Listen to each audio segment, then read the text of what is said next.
Vamos a dar inicio a esta nueva unidad que forma parte de la unidad temática global estabilidad. En esta primera parte de estabilidad vamos a ver los conceptos básicos de qué significa estabilidad en sistemas de control y vamos a ver una de las herramientas que vamos a utilizar a lo largo de este curso que se denomina lugar de raíces. Primero, para entrar en tema, recordemos lo que vimos hasta ahora. En la unidad previa vimos el concepto de realimentación y de sistema de lazo cerrado.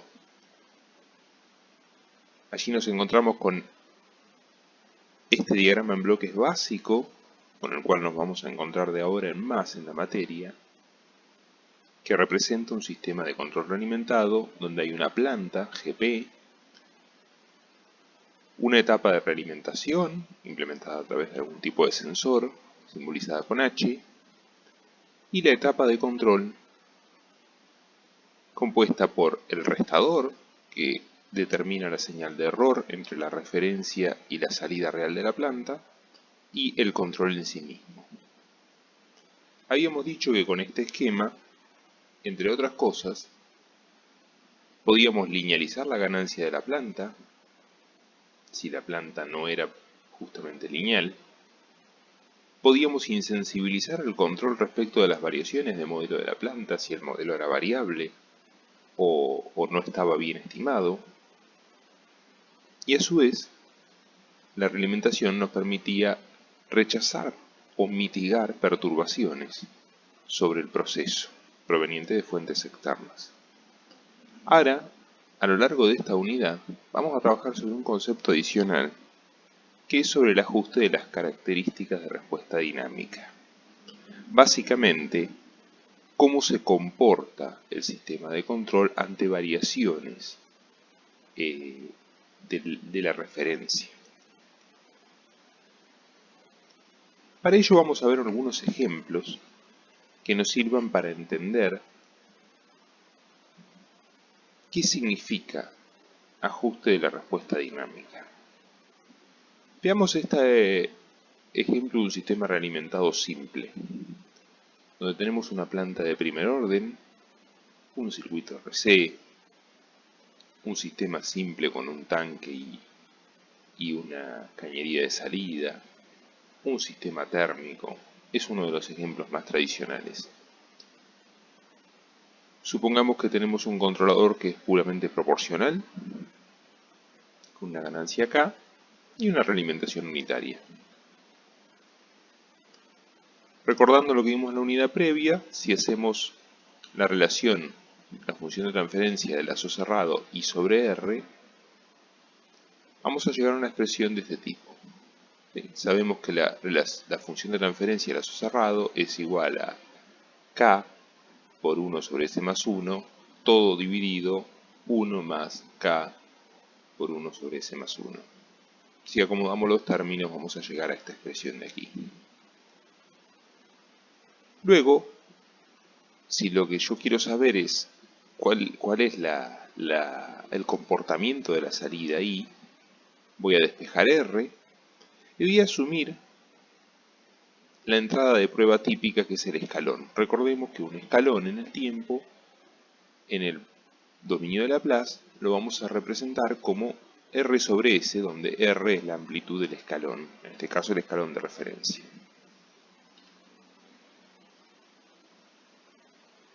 Luego, nuestro objetivo es ver la respuesta dinámica en el tiempo. Para ello tenemos que antitransformar. Para poder antitransformar, lo que vamos a hacer es dividir esta expresión, hacer una expansión en fracciones parciales, ¿sí? De forma que esta expresión que está aquí se va a convertir en esta que está aquí, ¿sí? Esta es una expresión en fracciones parciales tradicional. Está claro que si aquí sacamos denominador común S por S más 1 sobre K, vamos a recuperar la fórmula original. Una vez que logramos la expansión en fracciones parciales, aplicamos la antitransformada, utilizando la tabla antitransformadas. La parte constante sale fuera de la antitransformada, porque la transformada y la antitransformada, una constante, es la misma constante. Y luego, como nos queda aquí una combinación lineal, una resta, en este caso, la transformada va a ser la transformada de cada uno de los elementos, ¿sí?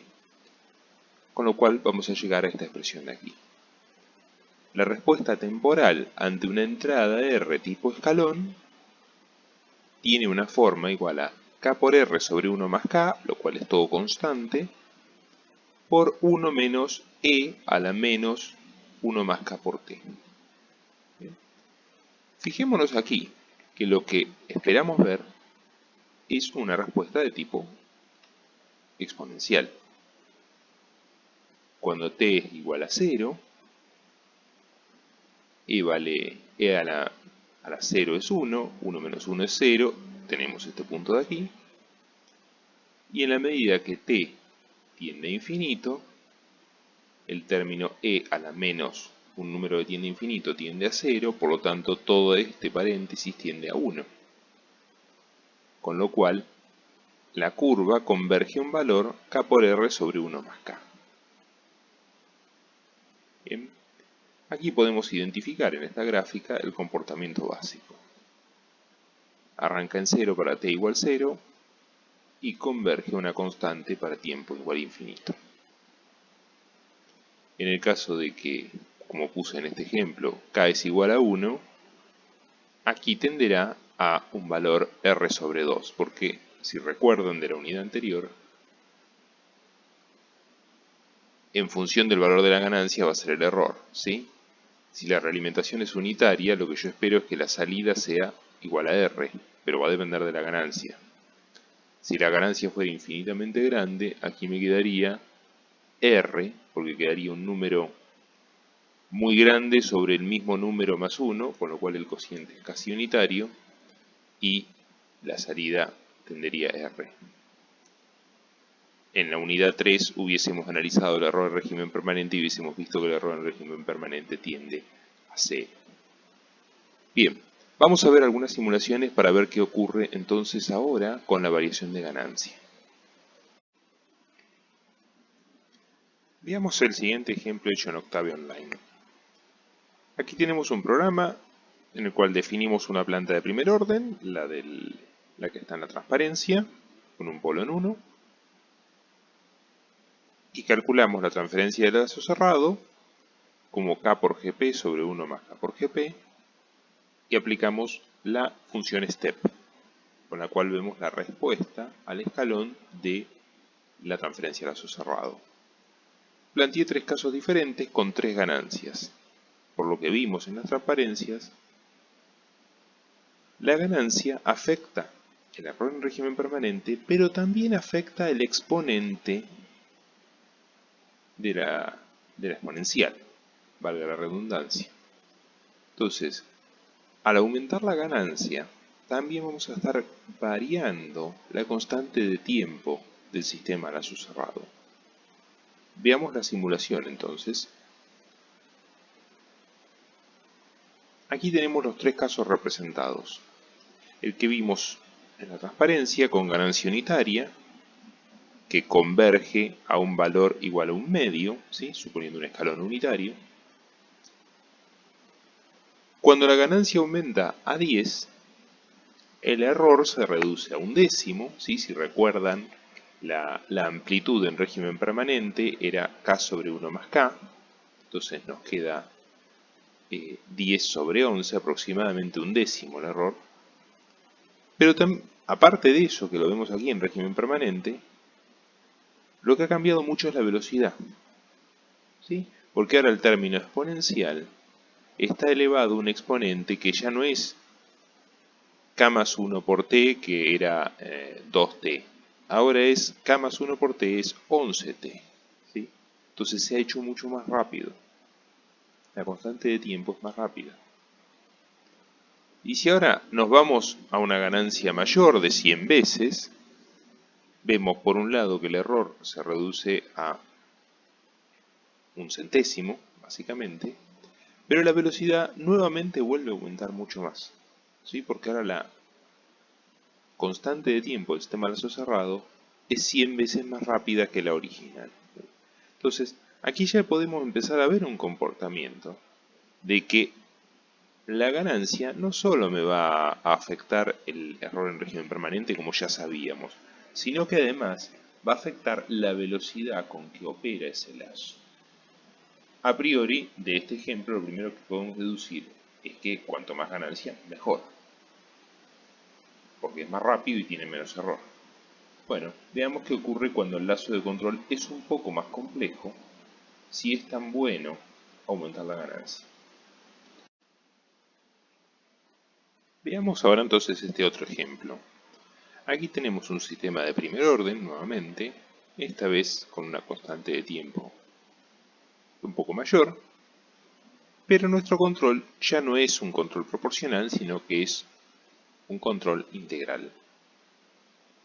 Bien, entonces vamos a repetir el procedimiento para ver cuál es la respuesta temporal que esperamos encontrar. Lo primero que hacemos es obtener la transferencia de lazo cerrado, aplicando la fórmula que ya conocemos. Luego despejamos la variable i, aplicando como entrada un escalón r sobre s, con lo cual nos queda esta expresión de aquí. Aplicamos la antitransformada, la constante r sale afuera, nos queda la antitransformada de esta fracción, la cual, a los efectos de poder utilizar las tablas de antitransformadas, voy a normalizar de la forma que está aquí. En las tablas van a encontrar esta normalización, ¿sí? Lo que voy a hacer es ajustar estos parámetros que están aquí respecto de la normalización que aparece en tabla, ¿sí? Entonces, lo que en la tabla aparece como omega n al cuadrado, aquí es k para mí, entonces yo sé que omega n es raíz de k.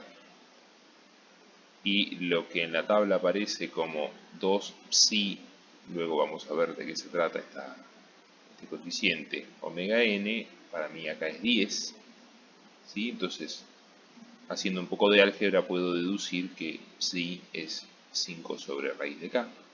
Esto es lo que se conoce como factor de amortiguamiento, ya vamos a ir viéndolo más adelante.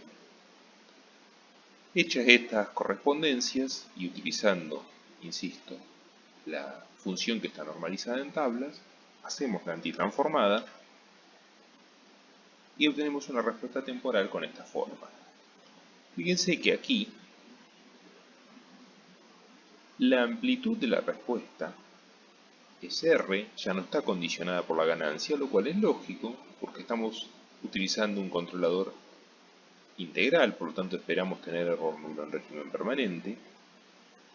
Aparece el término 1 menos, pero en vez de aparecer ahora una exponencial, aparece una exponencial y un seno. Dicho en otras palabras, aparece una función senoidal y está modulada por una exponencial.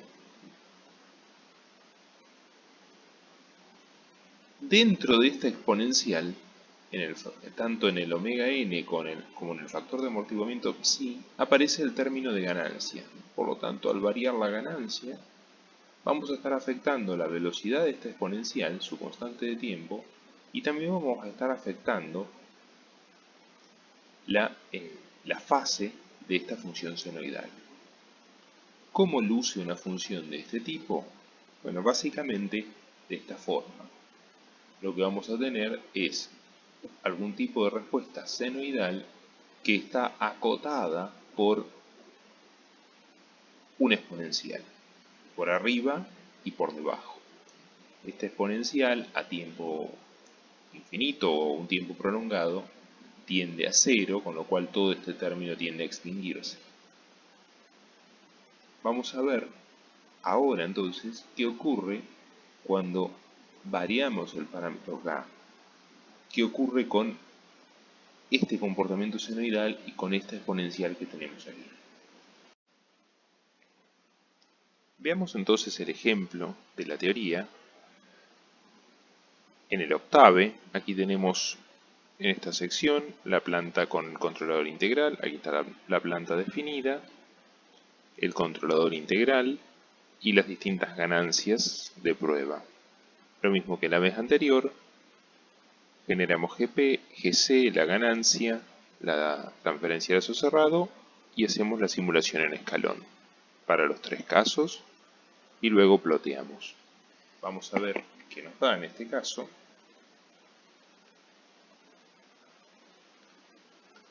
Simulamos y obtenemos esta respuesta. Fíjense aquí, tenemos tres ganancias, sabemos que el incremento de ganancia aumenta la constante de tiempo del sistema y lo hace más rápido. Por lo tanto aquí lo que hemos representado son la ganancia más baja, más lenta, más rápida y la más alta. Fíjense que en los tres casos, insisto, como se trata de un control integral, tiene error nulo al escalón, por lo tanto se ve claramente los casos más rápidos que converge a 1 y en el tercer caso el más lento, si bien no se alcanza a ver en la gráfica, si le damos más tiempo a la simulación vamos a ver que converge igualmente. Pero lo llamativo o interesante aquí es el cambio de comportamiento dinámico. Cuando el sistema era de primer orden, con un control proporcional, lo único que hacíamos era variar la velocidad. Aquí, que ya tenemos un polo adicional, el del integrador, también varía la velocidad, el sistema se hace más rápido con la ganancia, 5, 50, 200, pero en la medida que se hace más rápido, empiezo a ver que aparece un comportamiento oscilatorio. En un caso apenas visible como un pequeño sobrepico, en otro caso ya visible con un par de oscilaciones amortiguadas, ¿sí? Si sigo aumentando la ganancia, este efecto se va a acentuar y las oscilaciones se van a ir replicando. Veamos otro ejemplo adicional. Ya vimos qué pasa con una planta de primer orden con un controlador proporcional, una planta de primer orden con un controlador integral. Veamos ahora de vuelta una planta de primer orden con un control proporcional, pero ahora la planta, además de tener un polo, tiene una raíz en el numerador, lo que se denomina un 0, en 1. Bien. Bueno, veamos cómo afecta la presencia de esta singularidad en el numerador. Repetimos el procedimiento, calculamos la función de transferencia como k por gp sobre 1 más k por gp.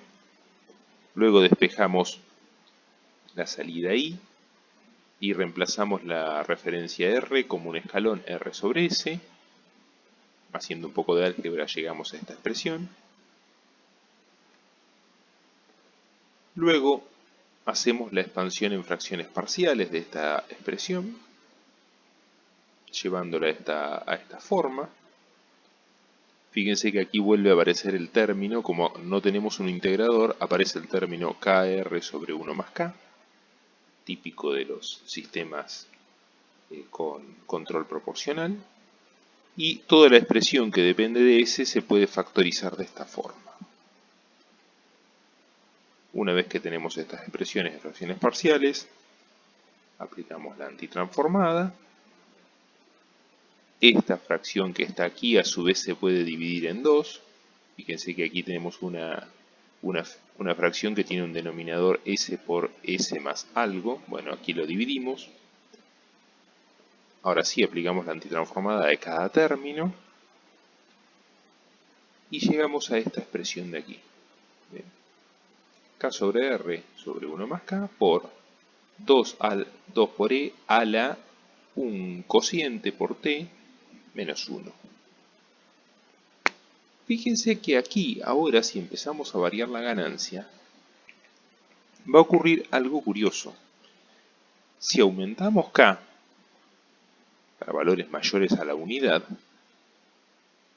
lo que vamos a tener es una inversión de signo, ¿sí? Cualquier término K mayor a 1 va a hacer que este exponencial sea positivo.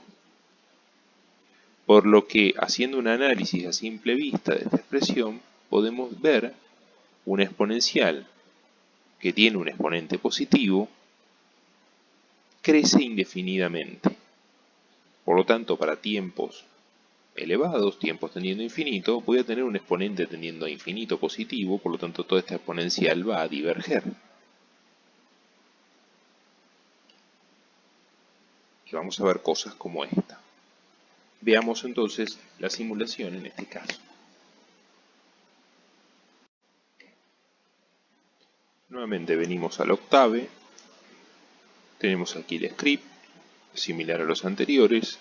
Definimos la planta, con el agregado ahora del numerador, con una raíz en 1. Ahora fíjense que tomé 3 casos de ganancia. Uno de ganancia muy baja, menor a la unidad, de manera que el coeficiente del exponente no se invierte el signo. Otro igual a la unidad y otro mayor a la unidad. Veamos qué ocurre con la simulación en estos 3 casos.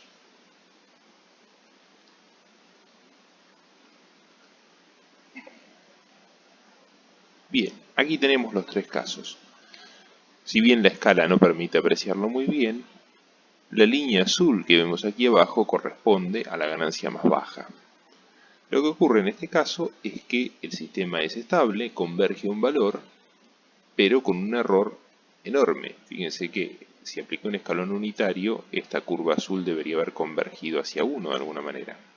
¿Qué pasa? Como la ganancia es mucho menor a la unidad, el error es muy grande. Recuerden que con una ganancia unitaria en un sistema de primer orden con control proporcional teníamos ya un error del 50%. Así que imagínense, aquí es mucho más grande. Lo curioso es lo que ocurre, lo curioso o lo indeseable es lo que ocurre cuando la ganancia ya es igual o mayor a la unidad. Fíjense que el comportamiento del sistema es, en un principio, arrancando en t igual 0, evoluciona como tratando de converger hacia 1, pero después rápidamente el sistema diverge. Diverge y es irrecuperable ya. Esta exponencial nunca vuelve hacia la referencia, sino que cada vez adquiere valores más grandes. ¿Sí? Esto es lo que vamos a ir viendo más adelante. En la jerga del control se dice que el sistema se vuelve inestable, porque diverge y ya no responde a la referencia. Veamos un último ejemplo. Ahora vamos a poner una planta que ya tiene más singularidades, una planta con un polo doble y un controlador con un polo real, con una ganancia. Calculamos la función de transferencia, como de costumbre, lo llevamos, despejamos I de S, lo ponemos en función de la referencia R, y luego trabajamos sobre esta expresión.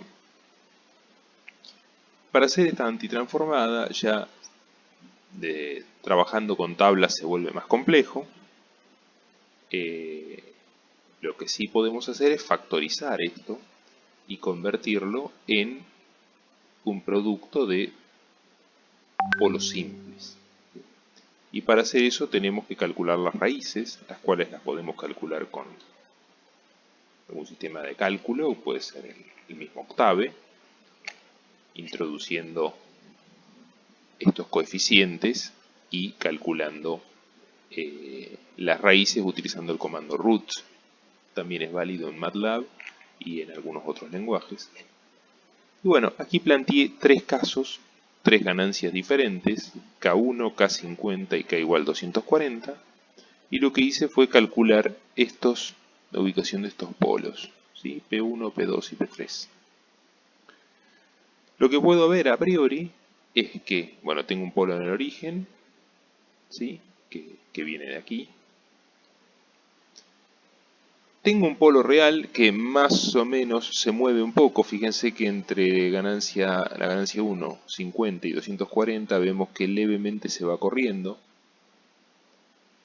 Y después tengo polos complejos conjugados que al aumentar la ganancia van reduciendo su parte real notoriamente. Fíjense cómo se va achicando tendiendo a 0.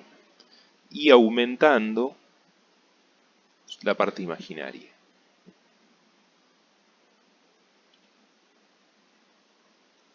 Ahora vamos a ver qué ocurre en los tres casos. Aquí tenemos graficado un caso para la ganancia 240. Veamos los tres casos en comparación para ver qué está pasando. Venimos nuevamente al octave, definimos la planta con el polo doble, aquí expandido como s² más 2s1. Definimos el controlador con la ganancia K y su constante de tiempo en 10 y planteo los diferentes casos: ganancia unitaria, ganancia 50 veces y ganancia 240 veces. Aplicamos step en todos los casos y ploteamos todo junto.